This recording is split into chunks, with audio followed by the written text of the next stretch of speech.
The adult beverages are poured, the kids are asleep. Welcome to New Dad Gaming, a show about fatherhood, gaming, and new fathers figuring out their gaming lives. My name is Trevor, and I have a 3-year-old and a 1-year-old. And I'm Jeff. I have an 8-year-old and a 6-year-old. So back in the studio, it's been a few weeks because I had a move, and it was utterly impossible to do anything. And moving with kids is especially just horrendous. Like, there's no greater time to see the amount of toys you have / don't need than when you have to box them and take them to another place. Like, have you done a move with kids? No, I haven't. But I would kind of like to, just to get rid of some stuff. But it doesn't seem like that way. It seems like you do box up everything and just take it with you rather than purge. So my experience with moving is that that's the intention when you start. It's like, okay, we're going to start, but before, we're going to do this well in advance, and we're going to look at everything before it goes in a box and decide, okay, yes, we're keeping this, no, we're not. And then you flash forward to like a day before, and it's just everything into boxes. Let's go. We're moving it all. We'll decide later. Just tape it up. Tape it up. All right. I'm never quite sure it works that way. So I don't. If you crack that code, let me know how it goes. It seems like you're moving a lot more than me, so you just let me know. You think I'd be good at it by now. This is but we are not. But we're nice and set up now, though, so we want to get it back into the flow of things. And the way you pitched this story to me immediately piqued my interest because I hate Playdoh. Oh, really? I can't stand, I love the idea of it. I can't stand the mess of it. And immediately it's like blue and then red. Yes. And then it's green, and it's like, congratulations, you have 6 canisters of brown Play-Doh, like every time. So, you can never untangle it. Once you mix it, it's gone. And all the commercials are like, you have like hair twisters, and you can just mix it. Like, no, you can't. Like, it's gross.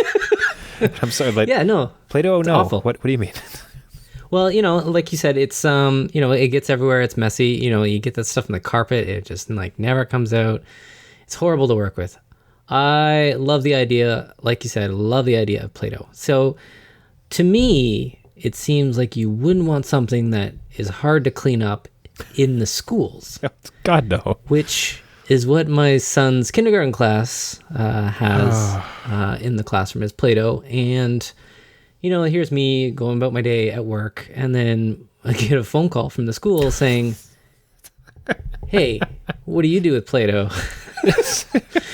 Do you shove it down your ear canal? Because my son did. But not once, but twice. So both ears, at least he's consistent and symmetrical. Both ears. Was he having an argument? Shut the Play-Doh down. Was he having an argument, and that was like his mic drop moment where it's just don't have to listen. Oh God. I thought of that too. I thought there might have been a reason, like somebody's calling him names or whatever. He's getting annoyed and plugs his ears. Nope, he just did it. He didn't even do it for laughs, Trevor. There's nothing to this story beyond he just shoved Play-Doh down his ears to the point where the school couldn't get it out, and they had to call me and my wife. I will ask, what could you possibly do about it? Like, you're not a doctor. Like, you could just try to remove it less safely than the teachers could.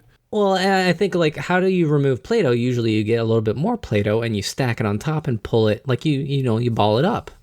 So I'm going on Google, right? Dr. Google. Yeah, immediately. And it's like, no, don't do anything. Go to the ER. I'm like, are you serious? Wow. This is what's going to happen now. I was just about, hold on. Trevor Googled something. This is fantastic. Google Play-Doh in ear canal. How to remove Play-Doh from because it could be an kid's adult. Who knows? Ear. Yeah. Okay, so Play-Doh, bizarre ER. That's good. Yep. Hospital trip with toddler. Play-Doh in the ear. So there's no immediate. A lot of it seems to be about going to the ER. Some pretty gnarly photos of that too. So that's disconcerting. I thought for sure it was going to be, well, you take some coconut oil and you just smash it in. Right, you make it all slimy and you smudge it in there. Nope. So I read that. I stopped going down that rabbit hole and just booked a pediatrician appointment and brought him in, and they start laughing because they've seen it all before. Good. I'm like, it's probably not new to them, but they're like, thanks for coming. And they actually had a little utensil that, the little bulbs, they fire that cone into your ear to look around. apparently there's a little grabber that can extend from it, kind of like an alien. So they did that to my son's ear canal with a little grabber. Went in, got all the Play-Doh bits out, and he actually said to me that the earwax in his ears saved him from any further. It's sheer amount. So you know what? Too. Lesson parents, just don't clean your kids' ears. It's better that way. Just leave it alone. Just let it do its thing. It's there for a reason. The earwax knows. So by a matter of sequence of events, did you send him to school that day because you knew in advance it was Play-Doh Day, and then you received the phone call, No. which would mean, like, so clearly something's gone awry with Play-Doh today that I need to do something about. It's just no. It was just a thing. They just have Play-Doh tables. I guess they've always had them. Just this time, my son thought it would be a great idea to not hear anymore. Like it's up the nose. It's like over the eyeballs. It's down the underpants. There's all the classics.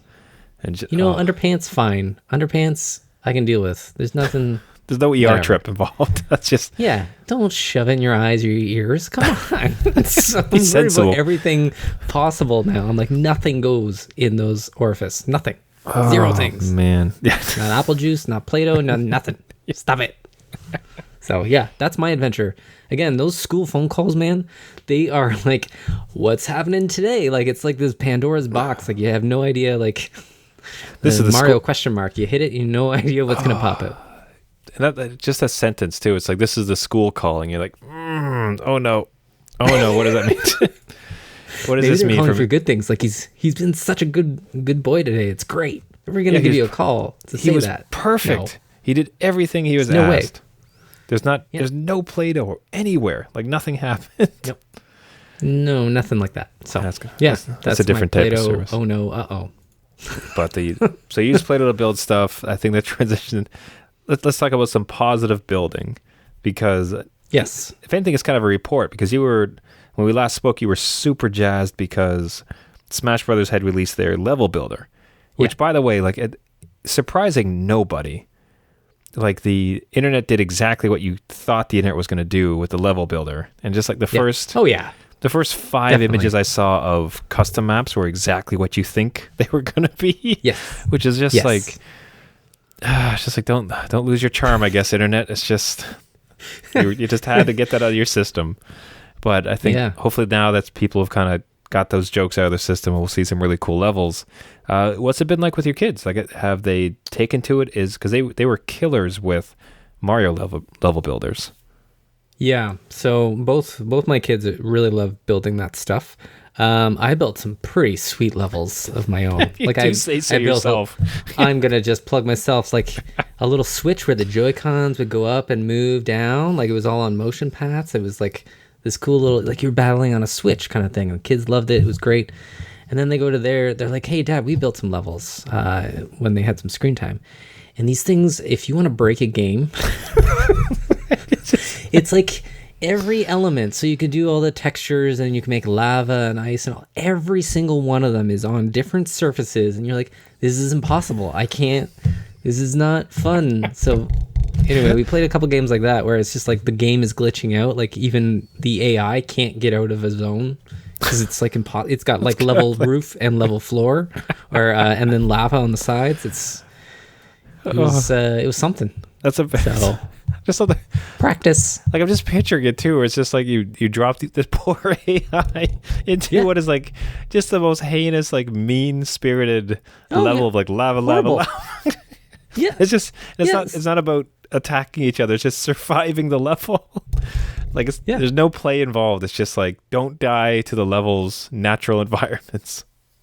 Yeah, no, I've never seen like 999 damage before until those levels where it just couldn't go anymore and that it just stayed there. What were they doing? Were they just like cackling with like laughter as you're dying to these like horrendous traps, or like they were on the floor, like they couldn't breathe. They were laughing so hard. I'm like, thanks guys, this is amazing. You know, I tried my best at my level, and you guys just want to make some sort of death pit. Yeah, mine's really clever. You're just being jerks. Yeah. You want another Death Star? Just hire kids. They'll make it horrible. Oh man, you've got to post that Yeah, I will. I'll Live. post a screenshot of it or even a small video of me dying in it. Yeah. Whichever you like. Yeah, so that's perfect. Yeah, I think like it was great too. From a gaming dad perspective, that's one of the more exciting things with any of these games that have those type of builders. That's going to allow for that. Yeah. Like, and Minecraft is obviously just the epitome of it, where it's just the entire world is to build, right? And to see that like take off with kids, like damn, I can just build a castle. I can build a mode. I can build a dragon. Whatever you want to build, you can do it. But then to also see that kind of come into more, call it interactive games, where the whole purpose isn't just building, but we love playing Smash Brothers. We love playing Mario. So let's, be creative with it. It kind of reminds me, remember, did you ever play and this is way back. This is like in 90s. It was the Incredible Machine where you could... No. So you had to... the whole purpose was you had to, I think, get a bowling ball into a bucket. And to do so, and they had a couple obstacles. Then you could have fans, you could have like trampolines, you could have like levers and pulleys and things. So you had to just build a clever ruse to the end of it. And of course, they had a just open level builder, right? So of course, like I could just remember, it's like you put one cat and like 50 pieces of dynamite just to like explode him way off the map. You put like 20 bowling balls. You put like, the craziest mazes ever.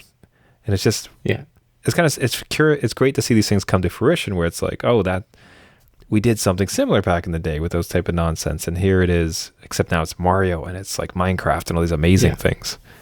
Man, I'm surprised you never played that. That was on every school computer. No. And hold on. Trevor, Google something. I had Oregon Trail, that tank one where you had to match the physics shooting at each other. But not the Incredible Machine. Yeah, okay.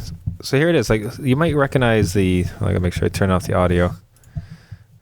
Sorry, I got a YouTube ad, and then I'll share the screen. Incredible Machine. Is that what it's called? I swear you might recognize it. Okay. So Sierra. Remember them? Remember the good old days? So we're saying, okay, are you telling me you don't remember that bowling ball? I do not. Man, this game is my jam. So there's like so you could see, look at that. So you could turn on, so for people listening, like you can turn on a light bulb, which then shines through a magnifying glass, which lights a cannon on fire. Yeah. Or sorry, lights a cannon, which shoots a ball, hits a boxing glove, which cuts scissors, where a mouse runs away from a cat. Like it's fairly, thinking back on, I can't believe they could actually do this. Like it's fairly... Whoa, there you go. There's a lot to this. There's ladders, pipes. Yeah, so the... conveyor belts. That's the thing. Yeah, so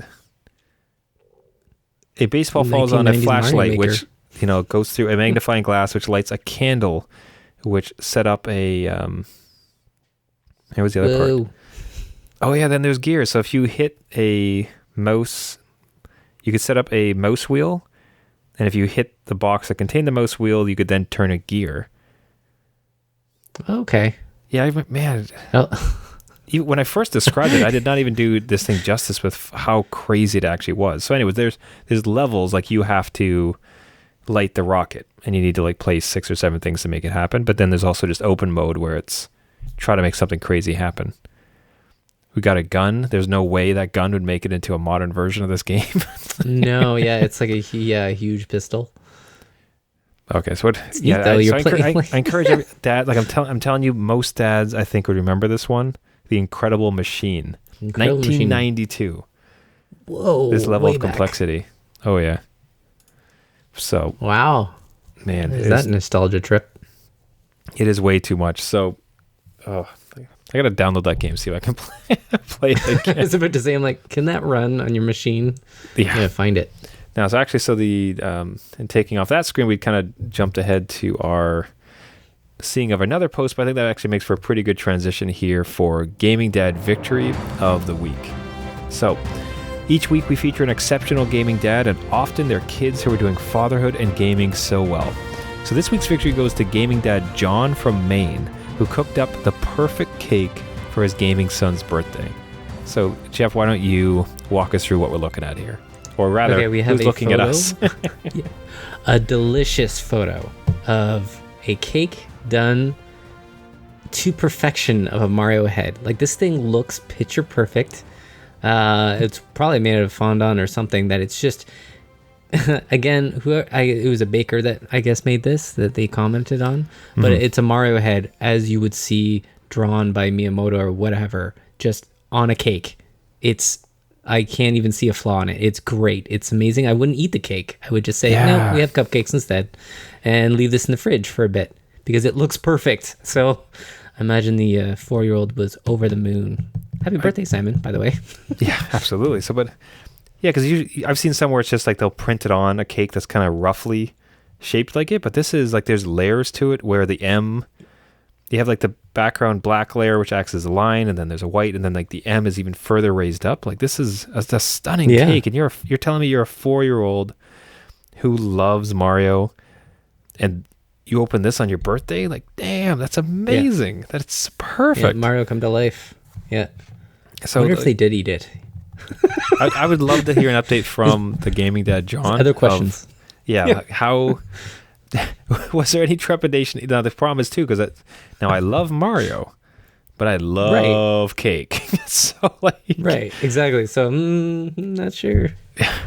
But too perfect, and just like that, I think it seems to be a common theme that we hit on the segment, but that ability to share these type of gaming moments, like that thoroughfare of like, you love gaming, I love gaming, like here's paraphernalia around it, here is a gift for the birthday, here is a cake that is of this game. It's just so exciting to see. It's that type of thing. I'm so excited now to start to get my kid into video games so we can start to have these type of moments. So now we want to give a big shout out though, of course. So we have now the two sons. We have Simon, who's 4, and Weston, who's 5. So we want to give a big shout out to them, and congratulations on their gaming. And congratulations on your great gaming dad, I should say too. Now their favorite, listen to this great game. They have great taste in games. So some of their favorites are Super Mario Odyssey, Humans Fall Flat, and Lego City Undercover. So perfect. Those are great games. My kids enjoy those too. Yeah, no, pitch perfect games for the kids, and just a pitch perfect cake. Awesome thing to see. Can't wait to get to this point ourselves. So if so for leveling up his son's birthday with an amazing Mario cake, John from Maine has won this week's Gaming Dad Victory of the Week. If you'd like to be nominated or know somebody else deserving, please reach out to us on our website, newdadgaming.com, our Facebook group, or Instagram. Now, I guess a question for you would be there was a new Final Fantasy VII trailer that dropped. Now, is that a gift to you that made you super excited to include it on your birthday list, or no? Dagger in the heart? What's your reaction to the newest trailer? You know what? It's such a tease because like the trailer looked great. It looked awesome. I'm still not sure about they did away with the turn-based and now it's more like Final Fantasy 15, like an action-based thing. I can get over that. It looks great. It kind of looks like what I remember it as, if that makes sense. Like I remember it looking like that in my own head. So to bring that to life, amazing. I still think this thing is like 5 years off. Like there's no way. Man, really? Well, they keep saying it's episodic. And I know what the story is supposed to be. So for them to split it up. You're like, I know what that means. You're not fooling me. No, so they'll drop episode 1 this year. The return draws closer. Reading from they'll drop disc 2 and 3 tomorrow, or like 2 years from now, 2 years out. And then it's PS5 time. So I'm worried, Trevor. I'm worried. And they're playing with my childhood memories. Yeah, the connection to like PS5 is certainly concerning. Like what they... Like it'll be a cross-platform title, probably. They want to. You could picture it being a launch title in a sense, as far as if you buy this, like the bundle. Like this is the Final Fantasy VII PS5 version. I could kind of see them like trying to tie that in. Yeah, exactly. And like this was announced in 2017 with a trailer, so they had work on it. Whether or not that was just spoofed, like a spoof movie, and it wasn't actually there. But it's been 2 years. So where are we at? Like, you know the story. I know you're reworking things. I get it. Like, you're trying to make it slightly new. But I don't think I'll be able to deal with an episodic release. I would rather just, as a new dad gaming, I would wait for the full version and buy it at $20 or whatever it's going to be. Now, is it, hold on, like, was it confirmed episodic? It is, and they've confirmed it. Like, it's going to release in parts. There's no complete edition dropping day one. It will release in parts. That sucks. That's really disappointing. What do you do for cliffhangers? Like, you've played through this. Like, there's cliffhangers, kind of. Cliffhangers, though. There's not going to be, like, you know what's going to happen. Like, there's no. Well, that's what I mean. Exactly. Like, you know the ending. Like, I get it. Like, so I'm going to have to finish it and then wait 2 years to the next to get to the open world or something, or get Vincent and Nibbleham, or like. I don't even know, like, if there would be open world. Like, can you have an open world and something episodic? Oh, could you imagine that it's not?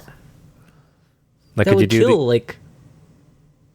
Could you do the chocobo racing, like, in, because, like, you just have to grind the heck out of that.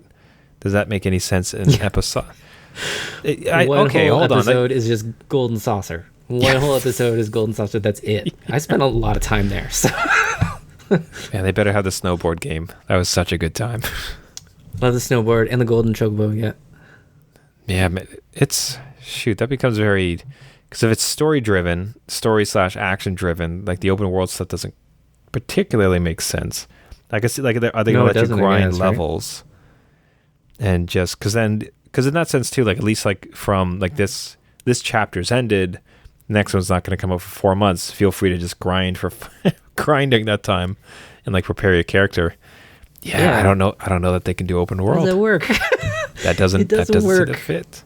That's what worries me. And then, like, you know, are they going to have the weapons that are roaming the world, or they just get rid of those, or it's something different? And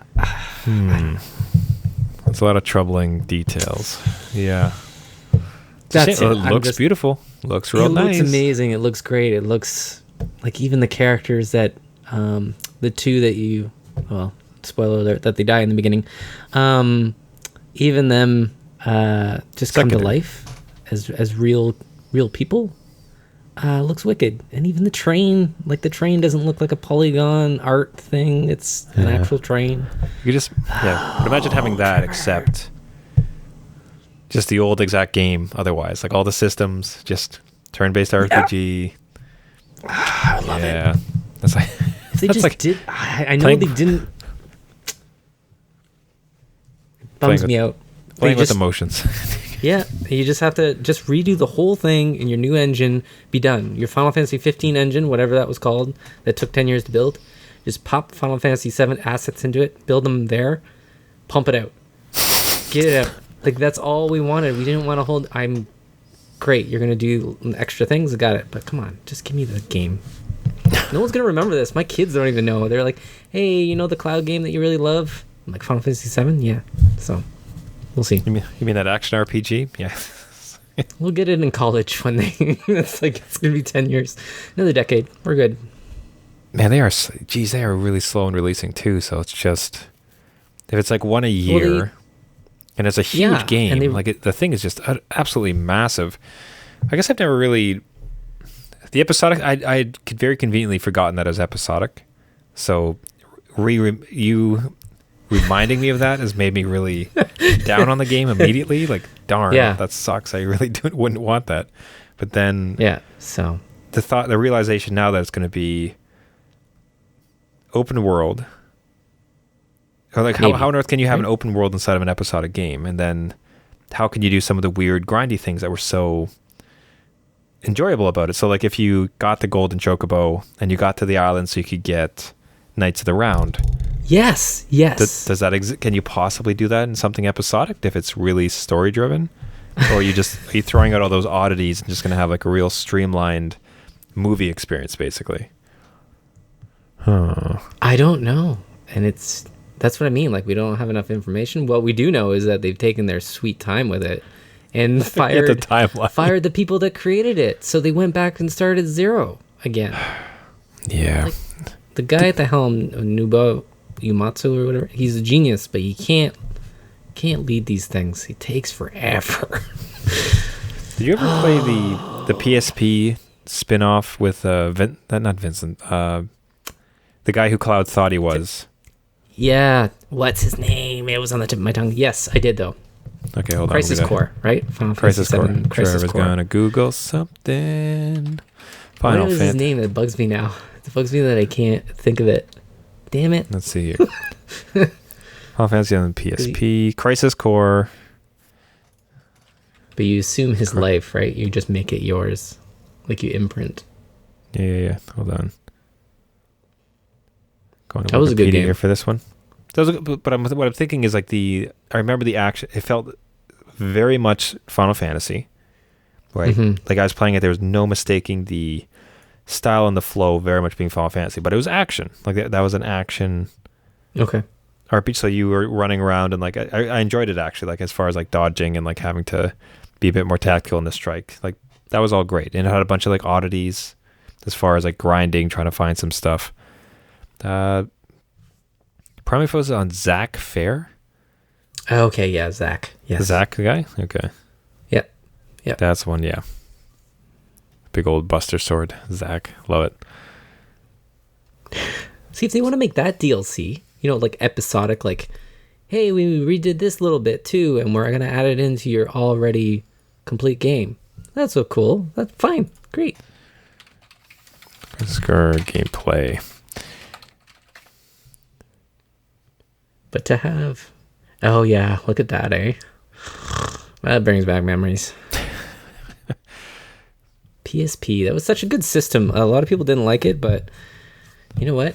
Maybe it was not ahead of its time, but it wasn't as supported as it should have been. I just wonder, I don't know, like, I wonder if it could have been cheaper if they didn't have the touch interface on the back of the... Yes, they should have got rid of that. No Sorry, one used it. I'm jumping into the next version. Not PSP itself was great. Like I love the PSP. That was a really the Vita or whatever, right? The Vita. Sorry, I was talking about where it's like it was a shame that like it wasn't a better successor to the PSP, which showed real promise. Like it was a really amazing system. Sucked that they stuck with discs though, which felt like, do you have to like? Can you not just please switch the cartridges? Like these tiny little discs are so expensive. Yeah, they get scratched. They have to ramp them up. Like it's not good for like quick, fast mobile play. But no. Yeah, they're getting there though. I don't know. How are you going to do that action stuff with 3 characters spinning about? I think you could call it something to the effect of... like Final Fantasy 15 was the same way. Like you kind of commanded the other characters. Yeah, there's that, which that was one of my absolute favorite systems. And then otherwise there's... the recent one was Sora, Kingdom Hearts. Kingdom Hearts does it fairly well with action. You have Donald and Goofy as your 2 compatriots, and they kind of go through. So you just tell them generally what to do, and then they follow through on it. Yeah. So I'm not so worried about the 3, and I know that they can do action, have it feel like a true Final Fantasy title. It's just more like the other weird stuff around it is really concerning. Get distracted by this gameplay. It'll never see the light of day. It'll... So just give up all hope. Forget about it. We have, like, they announced something. They'll say, I think it was June... Well, it was probably E3 that they're going to come out with more info. They said stay tuned. In the trailer. In the trailer itself, it said, like, wait for June for more information. So, we'll see. For what, though? Like... Full launch. It's not going to be episodic. It's the whole game at download. Tonight. PS5 exclusive. Yeah, exactly. Oh, God. Something else to ruin you. So, let's damper our expectations. But on that positive, happy, wonderful note...